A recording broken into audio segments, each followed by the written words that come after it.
Ija Suntana adalah profesor dalam bidang ilmu hukum tata negara di Fakultas Syariah dan Hukum.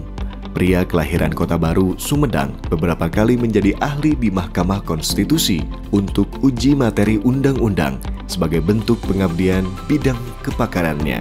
Profesor alumni UIN Sunan Gunung Jati ini mengenyam pendidikan menengah atasnya di Madrasah Aliyah Ma'arif Tanjung Sari dan pernah nyantri di pesantren Al-Mahmud Tanjung Sari dan Al-Ihsan Cibiru, Bandung. Ija Suntana telah menerjemahkan lebih dari 30 kitab berbahasa Arab yang diterbitkan secara luas oleh penerbit-penerbit nasional terkemuka seperti Mizan, Diponegoro, Pustaka Hidayah, dan lain-lain. Deretan karya ilmiah baik dalam bentuk buku, terjemahan, dan maupun ilmiah mencapai puluhan yang diterbitkan secara luas baik di tingkat nasional maupun internasional. Pria yang menerjemahkan buku kisah cinta Laila Majnun, Kala Selatan Bertobat, dan The Power of Love ini pernah menjadi pengasuh acara Islamic Atmosphere di Bandung New Radio dan wajahnya sering muncul di layar kaca. Kehadiran Galeri Rasulullah di Masjid Al-Jabar yang fenomenal pun tidak lepas dari buah karya Ija Suntana sebagai kurator dan penyusun konten di dalamnya. Sebagai bentuk pengabdian kepada masyarakat, Ija Suntana pernah meringkas tafsir Ibnu Katsir yang diterbitkan secara luas oleh penerbit Lautan Lestari, sebuah penerbit terkemuka yang memelopori Al-Quran blok berwarna di Indonesia. Karya lainnya digarap oleh Ija Suntana adalah terjemahan Kitab Sahih Bukhari bersama-sama dengan penerbit Diponegoro, Bandung, dan Kitab Kutul Qulub, sebuah kitab rujukan utama Imam Al-Ghazali di saat menyusun Kitab Ihya Ulumuddin. Ija Suntana menikah dengan Asia SOSI dan dikaruniai 4 orang anak, Lubna Gazalba, Kadi Kayatur, Thaqibah Tustar, dan Amjad Tanubaya Karta. Pada tahun 2018, hasil polling Badan Eksekutif Mahasiswa Fakultas Syariah menempatkannya sebagai dosen terinovatif versi mahasiswa. Setelah mempelajari Open Access System for Library di Universitas Bibliotheken Belanda, Ija Suntana melakukan modernisasi dan digitalisasi perpustakaan UIN Sunan Gunung Jati Bandung di saat dirinya menjabat sebagai Kepala Perpustakaan. Lagi-lagi, setelah mengikuti Executive Short Course for International Accreditation yang disponsori oleh Kementerian Agama dan UIN Sunan Gunung Jati Bandung di Jerman Barat, Profesor Ija Suntana yang saat ini menjabat Ketua Lembaga Penjamin Mutu dan sebagai anggota asesor Badan Akreditasi Internasional mengomandoi sejumlah prodi di lingkungan UIN Sunan Gunung Jati Bandung untuk tersertifikasi oleh lembaga internasional, yaitu dari ASEAN University Network Quality Assurance. Hingga saat ini, ia masih produktif menjadi kolumnis yang tulisannya sering menghiasi media massa nasional, baik cetak maupun online. Dalam berbangsa dan bernegara di Indonesia, orang-orang Indonesia itu seharusnya memiliki keunggulan dibanding dengan bangsa-bangsa lain di dunia.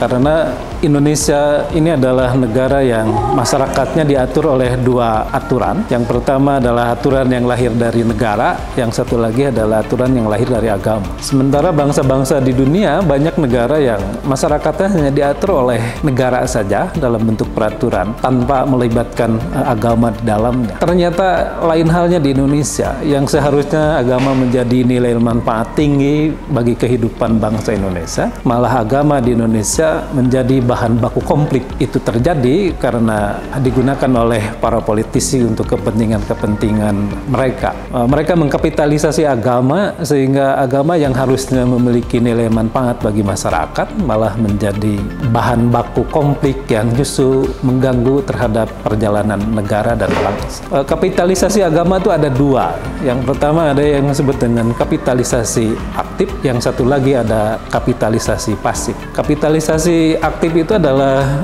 orang atau para politisi menggunakan agama untuk kepentingan mereka. Ayat-ayat kitab suci digunakan untuk melegitimasi kepentingan-kepentingan mereka, sehingga mereka tidak segan menggunakan ayat-ayat agama untuk mendukung kepentingan-kepentingannya. Kapitalisasi pasif itu adalah justru menyerang agama.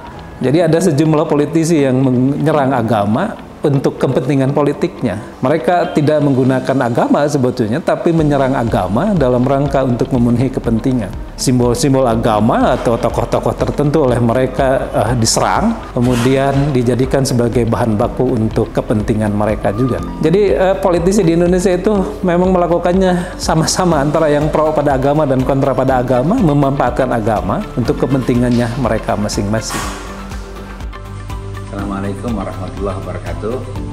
Saya Kang Aher Ahmad Heriawan mengucapkan selamat kepada Bapak Ijaz Suntana atas dikukuhkannya sebagai Guru Besar Hukum Tata Negara di UIN Sunan Gunung Jati Bandung.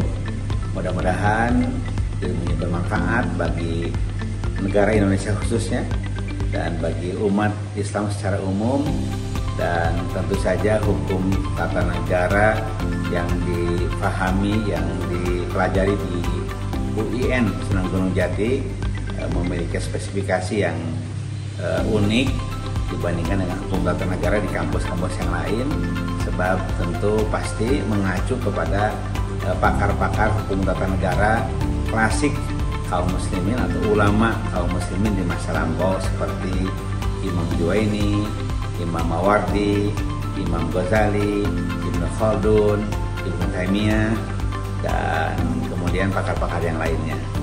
Selamat sekali lagi untuk beliau, mudah-mudahan ilmunya bermanfaat bagi masyarakat, bagi negara dan bangsa, dan menjadi kontribusi bagi kemajuan tata negara di Indonesia. Terima kasih. Assalamualaikum warahmatullahi wabarakatuh.